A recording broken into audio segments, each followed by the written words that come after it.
Hello students, कैसे हो आप लोग। होप आपकी पढ़ाई अच्छी चल रही होगी। मैं इसकी डॉक्यूमेंट कुछ अपनी बुक ऑर्गेनिक केमिस्ट्री डीपीपी इससे डीपीपी नंबर 2 इसका हम लोग डिस्कशन करने वाले हैं। ये DPP basic understanding of organic chemistry के ऊपर ही बेस्ड है। जैसे कि मैंने आपको पहले बताया होगा, इस बुक में बहुत प्लांट वे में ऑर्गेनिक केमिस्ट्री के क्वेश्चन दिए हुए हैं, जिससे आपके कॉन्सेप्ट काफ़ी अच्छी तरीके से इम्प्रूव होता है और आप ऑर्गेनिक केमिस्ट्री अच्छी तरीके से सीखते हो।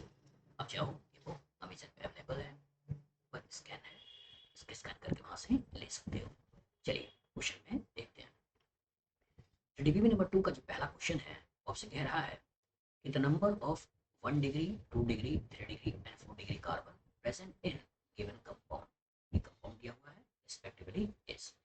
चलिए सोचते हैं कि अगर पूछ रहा है primary secondary tertiary quaternary carbon, तो क्वेश्चन आता है कि sir primary secondary tertiary carbon होते क्या हैं। याद करिए, प्राइमरी कार्बन हमें उस कार्बन को कहना है जो किसी और कार्बन से अटैच ना हो या एक कार्बन से अटैच हो। याद रखना है कि प्राइमरी कार्बन क्या है, ऐसा कार्बन जो किसी और कार्बन से अटैच ना हो या एक तरफ से कार्बन से अटैच हो, इस कार्बन को बोलते हैं प्राइमरी है। सेकेंडरी, ऐसा कार्बन जो दो तरफ से कार्बन से अटैच हो, ये क्या है सेकेंडरी। टर्सरी, ऐसा कार्बन जो तीन तरफ से कार्बन से अटैच हो, ये क्या है क्वाटरनरी। और ऐसा कार्बन जो चारों तरफ से कार्बन से अटैच हो, इसे कहते हैं क्वाटरनरी। चलिए एनालाइज करिए।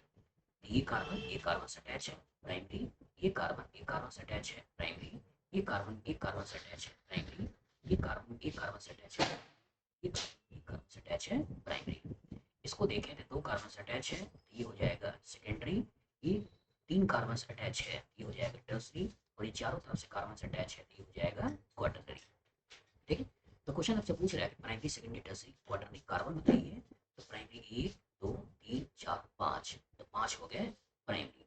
सेकेंडरी की बात करते हैं, एक हो गया सेकेंडरी।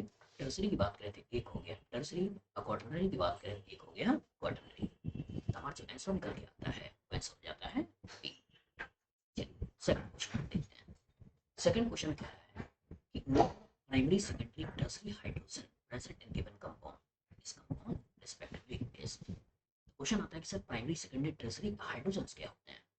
याद रखिएगा, प्राइमरी कार्बन पे जब आपने बोला है कि कार्बन और वन कार्बन, ये जो वैलेंसीज हैं, ये वैलेंसीज खाली हैं, लेकिन जगहों पे कहीं ना कहीं हाइड्रोजन हो सकता है। The hydrogen present on primary carbon is called as primary hydrogen. Hydrogen present on secondary carbon is called as secondary hydrogen. Hydrogen present on tertiary carbon is called as tertiary hydrogen. लेकिन quaternary carbon के चारों तरफ carbon connection है, तो यहाँ कोई hydrogen नहीं हो सकता है। तो कार्बन तो होते हैं चार तरह के, कार्बन तो होते हैं चार तरह के, लेकिन हाइड्रोजन होते हैं केवल तीन तरह के। Primary hydrogen, secondary hydrogen, tertiary hydrogen.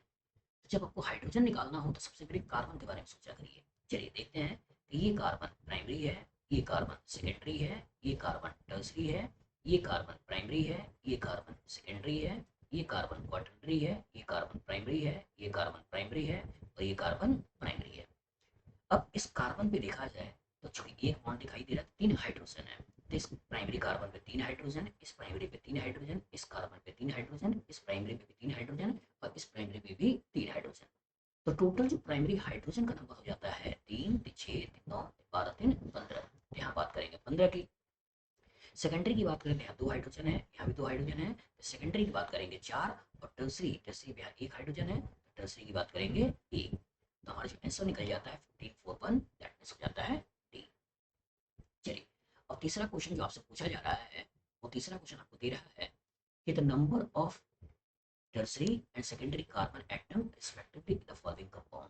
Again वही कॉन्सेप्ट है, प्राइमरी कार्बन तो ऐसा कार्बन जो किसी और कार्बन से अटैच ना हो या एक से अटैच हो, सेकेंडरी मतलब दो से अटैच हो, टर्सरी मतलब तीन से अटैच हो, और क्वाटरनरी मतलब चार से अटैच हो। चलिए सोचते हैं, तो ये जो पर्टिकुलर कार्बन है, ये कार्बन से अटैच है प्राइमरी, ये कार्बन से अटैच है प्राइमरी, ये कार्बन तीन साइड से कार्बन से अटैच है, दैट मीन्स ये टर्सरी।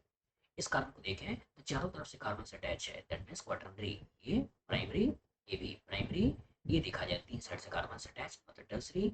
ये सेकेंडरी, ये भी सेकेंडरी, ये भी सेकेंडरी, ये भी तीन साइड से अटैच टर्सरी। ये सेकेंडरी, सेकेंडरी तीन साइड से अटैच टर्सरी, ये भी तीन साइड से अटैच टर्सरी। ये आपका सेकेंडरी और ये आपका प्राइमरी। अब इसी के नंबर को गिन लेना है। तो प्राइमरी हो गया आपका 1, ये हो गया 2, ये हो गया 3, ये हो गया 4, ये हो गया 5, और कोई तो है नहीं। तो प्राइमरी की वैल्यू हो गई 5, लेकिन आपसे पूछ क्या रहा है, टर्सरी सेकेंडरी, दैट मीन्स इसको चाहो तो छोड़ दो। अब पहले टर्सरी देख लेते हैं। तो टर्सरी एक आपने यहाँ देखा है 1, एक आपने यहाँ देखा है 2, एक आपने यहाँ देखा है 3, एक आपने यहाँ देखा है 4, और एक आपने यहाँ देखा है 5। तो 5 हो गया आपके टर्सरी। अब सेकेंडरी की बात कर लें। यहाँ देखिए, एक ये है 1, ये हो गया 2, ये हो गया 3, ये हो गया 4, ये हो गया 5, ये हो गया 6, और कोई तो है नहीं, दैट मीन्स हो गया 6। तो हमारा आंसर निकल जाता है 5 6, दैट मीन्स ऑप्शन ए। अब नेक्स्ट क्वेश्चन, एक अच्छा क्वेश्चन, यहाँ से बच्चे फंसते हैं, दिमाग में बैठाइएगा। क्वेश्चन कह रहा है कि number of secondary hydrogen atom in the following compound. ठीक है, तो नॉर्मली कभी कभी बच्चे के दिमाग में आता है प्राइमरी कार्बन, आपने सर ऐसे बोला था, आपने बोला था कि ये प्राइमरी है, ये सेकेंडरी है, ये टर्सरी है, और ये क्वाटरनरी है।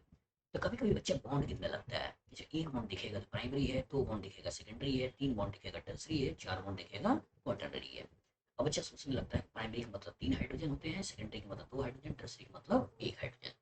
और कभी कभी इसी मल्टीप्लिकेशन में बच्चा क्वेश्चन करने की कोशिश करता है।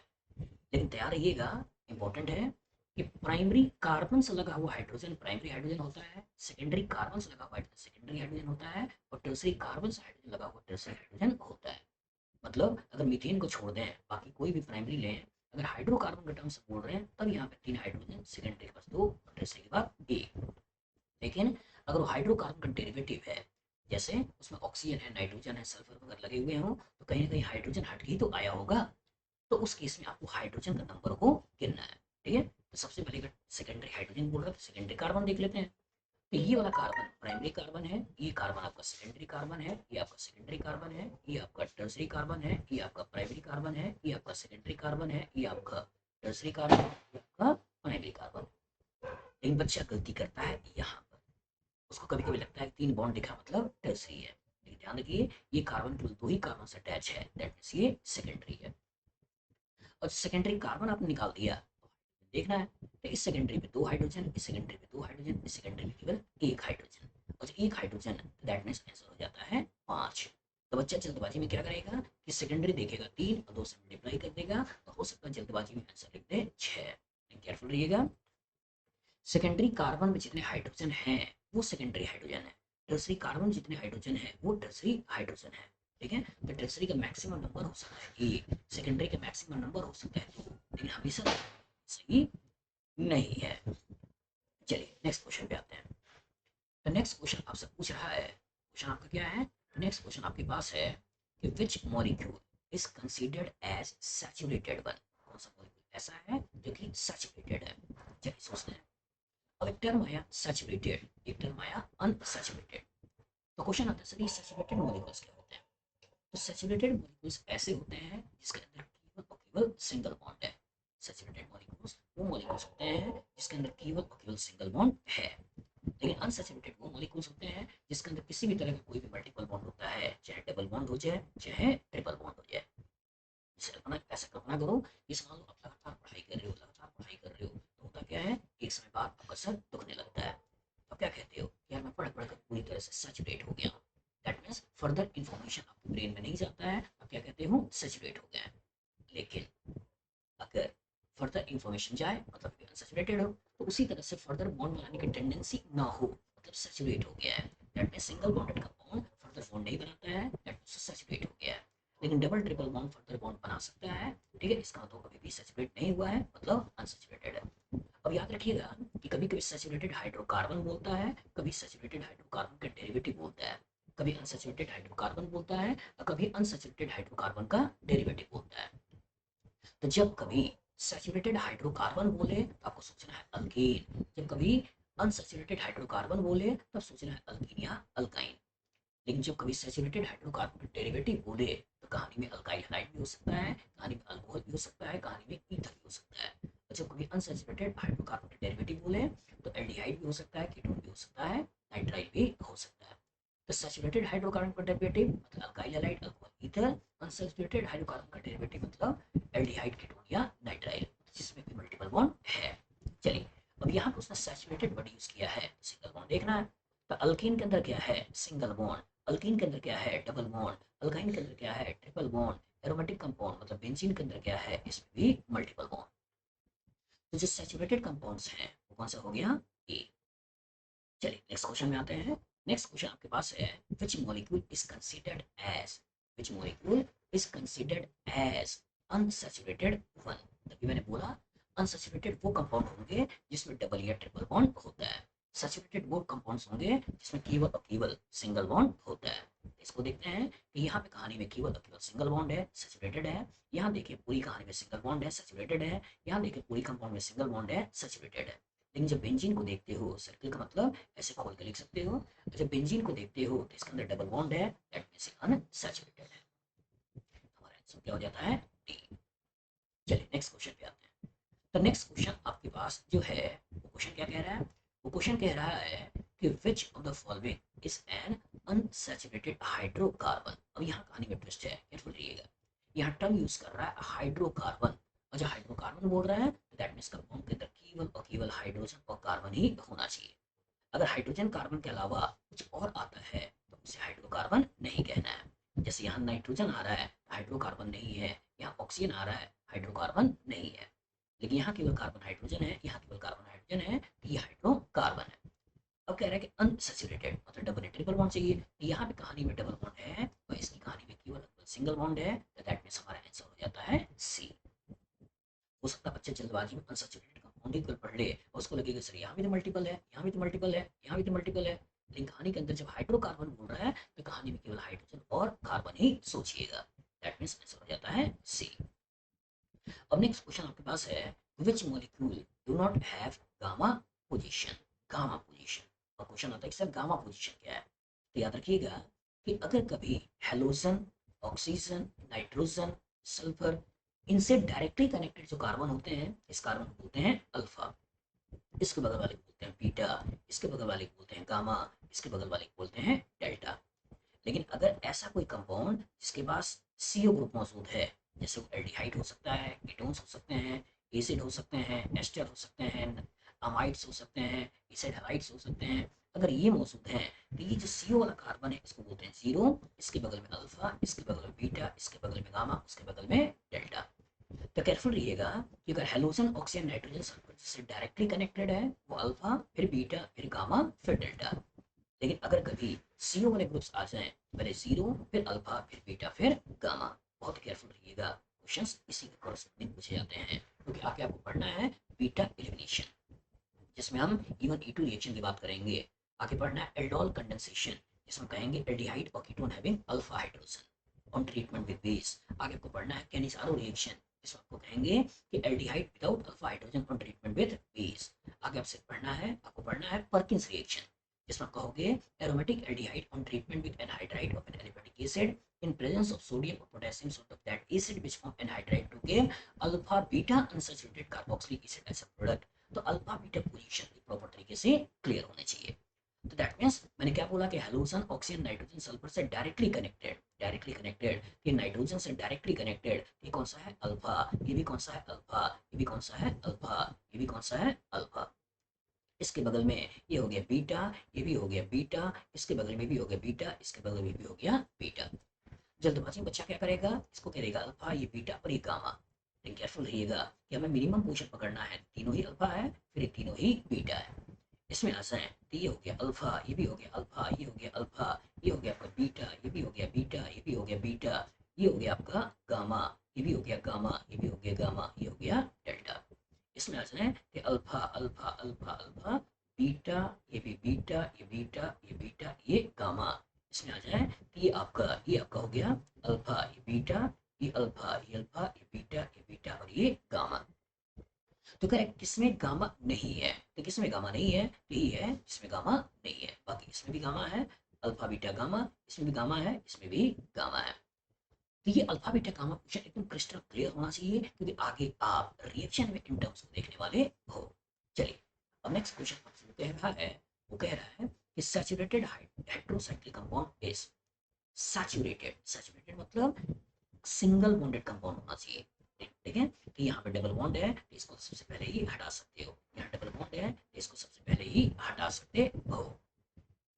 और दूसरा कह रहा है कि हेट्रोसाइक्लिक कंपाउंड। ये हेट्रोसाइक्लिक कंपाउंड क्या होते हैं कि अगर ऐसे कंपाउंड, ऐसे साइक्लिक कंपाउंड जिसमें साइकिल बनाने वाला हर एक एटम कार्बन है, साइकिल बनाने वाला हर एक एटम कार्बन है, इस तरह के कंपाउंड को बोलते हैं होमोसाइक्लिक। क्या कहना है? होमोसाइक्लिक। लेकिन कभी कभी ऐसा भी हो सकता है कि साइकिल बनाने वाले एटम में कार्बन तो हो, लेकिन साथ में कभी नाइट्रोजन आ जाए, ऑक्सीजन आ जाए, सल्फर आ जाए, और वो साइकिल का पार्ट हो। इंपॉर्टेंट क्या है? वो साइकिल का पार्ट हो। तो इस तरह के कंपाउंड को जो नाम देते हैं वो नाम देते हैं हेट्रोसाइक्लिक। नाम क्या देना है? हेट्रोसाइक्लिक। ध्यान रखिएगा, अगर साइकिल तो है, ये कार्बन का बना हुआ है, अगर साइकिल तो है और ये कार्बन का बना हुआ है, लेकिन अगर इसके ऊपर कभी हेट्रो एटम लगे हैं, ऑक्सीजन, नाइट्रोजन, सल्फर वगैरह लगा है, तो ये हेट्रोसाइक्लिक नहीं है। ये हेट्रोसाइक्लिक नहीं है, रिंग का पार्ट होना चाहिए, और अगर रिंग का पार्ट है तो वो हेट्रोसाइक्लिक है। तो यहाँ देखो, तो कार्बन कार्बन है तो होमोसाइक्लिक है, लेकिन यहाँ ऑक्सीजन है, दैट मींस हेट्रोसाइक्लिक है। तो जो हमारा आंसर निकलता है 8 का, हो जाता है सी। लास्ट लास्ट क्वेश्चन आपके पास है कि which of the following do not have bridge head carbon, do not have bridge head carbon in bicyclic compounds. चलिए सोचते हैं कि बाइसाइक्लिक कंपाउंड में ब्रिज हेड कार्बन किसको कहते हैं। तो सबसे पहले ये सोचते हैं कि बाइसाइक्लिक कंपाउंड होते कैसे हैं। तो जब हम बाइसाइक्लिक कंपाउंड के बारे में सोचते हैं, जब हम बाइसाइक्लिक कंपाउंड के बारे में सोचते हैं कि बाइसाइक्लिक कंपाउंड 3 तरह के होते हैं। एक ऐसा हो सकता है जिसमें एक ही कार्बन से 2 रिंग कनेक्टेड हो। और जब एक ही कार्बन से 2 रिंग कनेक्टेड होते हैं तो इस तरह के कंपाउंड को बोलते हैं स्पाइरो कंपाउंड्स। इस तरह कंपाउंड का नाम कहते हैं स्पाइरो कंपाउंड। जैसे आप यहाँ पर 3 मेंबर रिंग बना लो, एक दूसरा 3 मेंबर रिंग कनेक्ट कर दो, यहाँ 6 मेंबर रिंग बना दो, यहाँ 3 मेंबर रिंग कनेक्ट कर दो। जब एक ही कार्बन से 2 रिंग कनेक्टेड होते हैं तो इस तरह कंपाउंड बोलते हैं स्पाइरो। दूसरा हो सकता है कि अगल बगल के कार्बन से 2 रिंग कनेक्ट हो जाए, तो इस तरह के कंपाउंड को जो नाम देते हैं वो नाम देते हैं फ्यूज्ड, फ्यूज्ड बाईसाइक्लो कंपाउंड। जैसे अगर बात करता हूँ कि एक 6 मेंबर रिंग बना दिया, इसी से दूसरा एक 6 मेंबर रिंग अटैच कर दिया, ये हमने 6 मेंबर रिंग बना दिया, इससे हमने 5 मेंबर रिंग अटैच कर दिया। तो अगर अगल बगल के कार्बन से अगर 2 रिंग का फॉर्मेशन होता है, इस तरह का कंपाउंड को बोलते हैं फ्यूज्ड बाईसाइक्लो। और तीसरा ये भी तो हो सकता है कि अगर आपने एक रिंग बनाई है और इससे डायरेक्टली कनेक्टेड दूसरा रिंग ना हो, इसके बगल वाले से कनेक्टेड दूसरा रिंग ना हो, बल्कि इन दोनों को छोड़कर किसी और पोजीशन से कनेक्टेड हो, और बीच में कम से कम एक कार्बन आ जाए, और बीच में कम से कम एक कार्बन आ जाए, तो इस तरह के कंपाउंड को जो बोलना है वो बोलना है अनफ्यूज्ड। क्या बोलना है? अनफ्यूज्ड। Unfused bicyclo compound. अब सोचिएगा, अब ये जो टर्म आता है ब्रिज हेड, ये कहाँ पर आता है? ये 2 रिंग्स को जोड़ने का काम करते हैं, चाहे वो फ्यूज बाईसाइक्लिक में हो, चाहे वो अनफ्यूज बाईसाइक्लो में हो। तो ये जो पर्टिकुलर कार्बन है, ये जो पर्टिकुलर कार्बन है, ये जो पर्टिकुलर कार्बन है और ये जो पर्टिकुलर कार्बन है, इन्हीं के लिए वर्ड यूज होता है ब्रिज हेड कार्बन। याद रखिएगा, हम नॉर्मली स्पाइरो कंपाउंड में ब्रिज हेड की बात नहीं करते हैं, क्योंकि यहाँ कोई हाइड्रोजन नहीं हो सकता है, लेकिन यहाँ हाइड्रोजन हो सकता है, इसको हटा के कुछ लगा सकते हैं, तो इनमें हम ब्रिज हेड कार्बन की बात करते हैं। तो ये ब्रिज हेड कार्बन है, ये ब्रिज हेड कार्बन है, ये ब्रिज हेड कार्बन है, लेकिन इसमें ब्रिज हेड कार्बन नहीं है, इसमें कंपाउंड है। दैट मींस हमारा आंसर हो जाता है सी।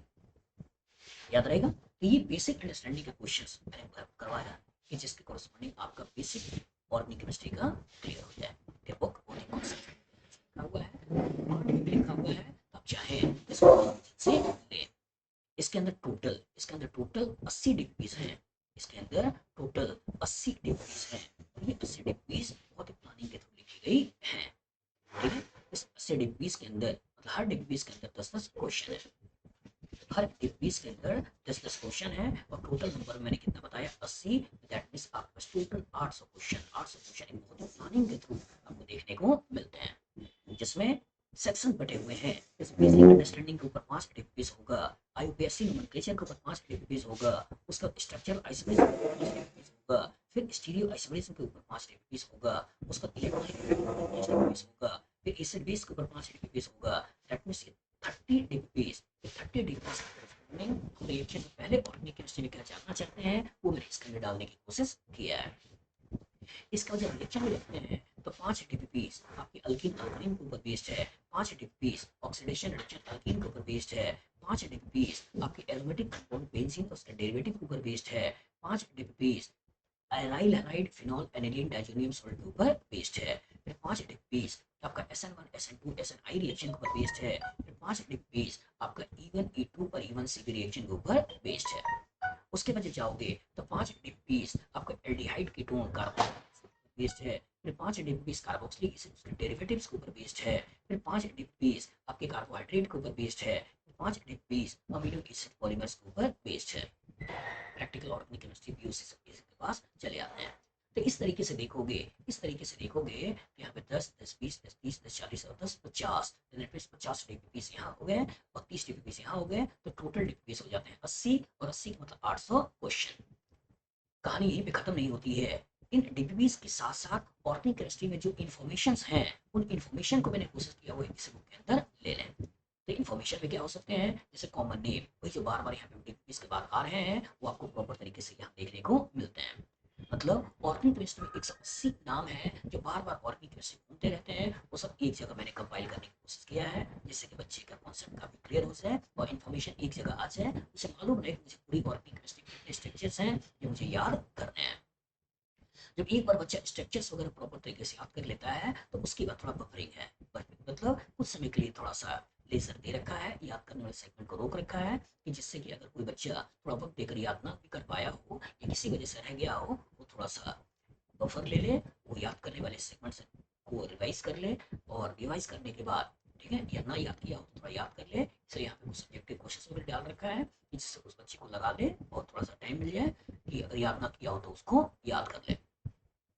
एक बार जब याद करने वाले सेगमेंट को मतलब 180 कॉमन नेम को जब याद कर लेता है तो उसके बाद 180 कॉमन नेम को जब याद कर लेता है उसके बाद बफरिंग खत्म हो जाती है। अब बफरिंग खत्म होने के बाद अगेन कुछ इंपॉर्टेंट चीज जो उस बच्चे को प्रॉपर तरीके से आना चाहिए वो भी इसके बाद मैंने डाल रखा है।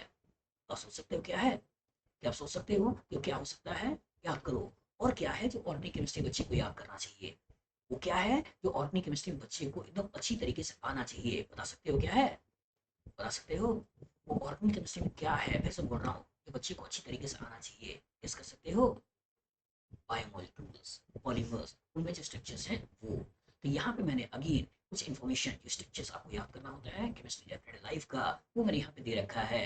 उसके बाद जो पॉलीमर्स वगैरह हैं उनके स्ट्रक्चर जो याद करने होते हैं वो मैंने यहाँ पर दे रखा है कि जिससे कि बच्चा ये 20 मोनोमर पॉलीमर जो बार बार आते रहते हैं वो भी बच्चा यही भी सीक्वेंस में याद कर ले। जब एक बार ये पॉलीमर्स वगैरह बच्चा याद कर लेता है तो पॉलीमर्स के बाद अगेन अगेन कुछ इंफॉर्मेशन सोचिए और क्या है जो ऑर्गेनिक केमिस्ट्री आपको याद करना होता है। तो पॉलीमर के बाद जो ऑर्गेनिक केमिस्ट्री याद करना होता है बता सकते हो क्या, बता सकते हो क्या, वो क्या हो सकता है, सोचो सोचो सोचो वो क्या हो सकता है। वो हो सकता है अमीनो एसिड्स। तो अमीनो एसिड्स के नाम और इसका स्ट्रक्चर्स जो बार बार नीट या आईआईटी दोनों पूछती रहती है वो भी एक सीक्वेंस में ही मैंने दे रखा है कि जिससे कि बच्चा उसे भी प्रॉपर तरीके से याद करे। दैट मीन्स ये डेटाबेस पूरी तरीके से क्वेश्चन के ऊपर बेस्ड तो है ही, लेकिन साथ साथ जो इन्फॉर्मेशन और क्वेश्चन बार बार आते रहते हैं वो भी मैंने इसके अंदर कहीं ना कहीं डाल रखा है कि जिससे कि बच्चे क्या ऑर्गेनिक केमिस्ट्री का डर पूरी तरीके से निकल जाए। वो क्वेश्चन तो लगाए ही लगाए लेकिन साथ साथ जो इन्फॉर्मेशन बीच बीच में आते रहते हैं वो भी उसके दिमाग में बैठ जाए। जब ये सारी कहानियां खत्म हो जाती हैं उसके बाद फिर जो ऑर्गेनिक केमिस्ट्री के रिएक्शंस होते हैं, जो ऑर्गेनिक केमिस्ट्री के रिएक्शंस होते हैं जो बच्चे को मालूम होना चाहिए वो भी इस सीक्वेंस में मैंने दे रखा है। जैसे एचएक्स वाटर अल्कोहल हैलोजिनेशन अलग अलग एलिमिनेशन एनओएक्स एचओएक्स मतलब अल्कीन अल्काइन के क्या क्या रिएक्शन हो सकते हैं वो सब एक सीक्वेंस में। अल्कीन अल्काइन के बाद ऑक्सीडेशन में क्या क्या रिएक्शन हो सकते हैं वो सारा का सारा एक सीक्वेंस में। ऑक्सीडेशन के बाद हम रिडक्शन में क्या क्या रिएक्शन हो सकते हैं वो सारा का सारा एक सीक्वेंस में, सीक्वेंस में सारा का सारा रिएक्शन देखने को मिलता है। रिडक्शन के बाद जो चीजें आ सकती हैं वो क्या हो सकता है, अल्केन। अल्केन चैप्टर के अंदर क्या क्या रिएक्शंस आ सकते हैं वो कहीं ना कहीं इसके अंदर डालने की कोशिश है। अल्केन चैप्टर के बाद एरोमेटिक में क्या क्या रिएक्शन आ सकता है, वो एरोमेटिक में क्या क्या रिएक्शन आ सकता है वो भी कहीं ना कहीं इस सीक्वेंस में डालने की कोशिश है।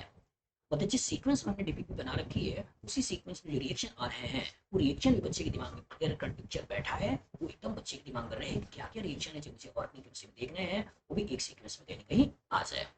एरोमेटिक के बाद आपका जो कहानी आती है वो आता है सब्स्टिट्यूशन रिएक्शन। सब्स्टिट्यूशन रिएक्शन में SN1 SN2 कुछ नेम रिएक्शन है, विलियमसन सिंथेसिस, ठीक है, एम्बिडेंट न्यूक्लियोफाइल लुकास रिएक्शन का रिएक्शन, ये सब सारे के सारे सब्स्टिट्यूशन एक साथ आ जाते हैं।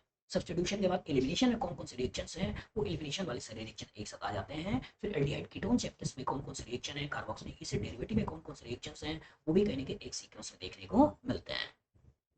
मतलब ओवरऑल जो ऑर्गेनिक केमिस्ट्री में रिएक्शंस हैं, वो सारे के सारे रिएक्शंस एक सीक्वेंस में मैंने यहाँ पे दे रखा है कि जिससे कि बच्चे थोड़ा वक्त देकर इन रिएक्शन को बैठा ले, जिससे कि उसकी ऑर्गेनिक केमिस्ट्री का डर पूरी तरीके से निकल जाए। रिएक्शन मतलब हर एक रिएक्शन जो ऑर्गेनिक केमिस्ट्री बच्चे को आना चाहिए वो मैंने यहाँ पर डाल दिया है। इसके बाद कुछ चीजें और हैं जो इस बुक को खास बनाती हैं, बता सकते हो क्या? कुछ और है इस बुक को खास बनाती है, और वो खास बनाती है की नोट्स। खास क्या बनाती है? की नोट्स। मतलब अगर कोई भी केमिकल रिएक्शन देख रहे हैं, उस केमिकल रिएक्शन का क्या की नोट है, की नोट है जिसके इर्द गिर्द दुनिया घूमती है, वो मैंने इसके अंदर डाल रखा है। जैसे रिएक्शंस की बात करें, रिएक्शन कितने तरह के हो सकते हैं, ये मैंने यहाँ पे दिखाया। अब इंपॉर्टेंट की कि अगर इलेक्ट्रोफिलिक एडिशन रिएक्शन की बात कर रहा है तो क्या क्या पॉइंट्स होना चाहिए जो बच्चे को आना चाहिए। फिर फ्री रेडिकल एडिशन रिएक्शन में क्या क्या चीजें बच्चे को आना चाहिए, न्यूक्लियोफिलिक एडिशन रिएक्शन में क्या क्या बच्चे को आना चाहिए, फ्री रेडिकल सब्स्टिट्यूशन रिएक्शन में क्या क्या बच्चे को आना चाहिए, इलेक्ट्रोफिलिक सब्स्टिट्यूशन रिएक्शन में बच्चे को क्या क्या आना चाहिए, न्यूक्लियोफिलिक सब्स्टिट्यूशन SN1 बच्चे को क्या क्या आना चाहिए, SN2 रिएक्शन में क्या क्या बच्चे को आना चाहिए, SNI रिएक्शन में क्या क्या बच्चे को आना चाहिए, SNAR रिएक्शन में क्या क्या बच्चे को आना चाहिए, SNTH रिएक्शन में क्या क्या बच्चे को आना चाहिए। सब्स्टिट्यूशन के बाद इवन रिएक्शन में बच्चे को क्या क्या दिमाग में रखने हैं, E2 रिएक्शन में क्या क्या बच्चे को दिमाग में रखने हैं, E2 रिएक्शन हॉफमैन में क्या क्या दिमाग में रखना है, इसी तरीके से इवन CB रिएक्शन में क्या क्या बच्चे को दिमाग में रखना है। अल्फा एलिमिनेशन क्या होता है, इसमें क्या क्या चीजें दिमाग में बैठानी है, गामा एलिमिनेशन क्या होता है, इसमें क्या क्या बच्चे को दिमाग में बैठाना है, कार्बोकैटायन का रीअरेंजमेंट है तो कहाँ कहाँ कैसे कैसे होते हैं, इसमें क्या क्या बच्चे को दिमाग में बैठाना है, कार्ब एनायन का रीअरेंजमेंट भी क्या हो सकता है क्या, और अगर हो सकता है तो कहाँ कैसे हो सकता है, दिमाग में बैठाना है। फ्री रेडिकल का रीअरेंजमेंट भी हो सकता है, वो कहाँ पे देखने को मिलता है। मतलब ये बुक ओवरऑल 184 पेजेस की है, लेकिन ये ओवरऑल पूरी तरीके से कंप्लीट है। ये पूरी ऑर्गेनिक केमिस्ट्री का एक निचोड़ है कि बच्चे को प्रॉपर तरीके से आना चाहिए। तो ये बुक आपकी ऑर्गेनिक केमिस्ट्री का डर को पूरी तरीके से निकाल देगा। तो अमेजन पे बुक है, आप चाहे तो वहां से ले। मैंने इसी पर्टिकुलर वीडियो में ऊपर स्कैन दे रखा है, स्कैन करके पहुंच जा सकते हैं और इस बुक को लेकर क्वेश्चन लगा सकते हैं। ठीक है, चलिए मिलते हैं अपने नेक्स्ट टॉपिक के डिस्कशन।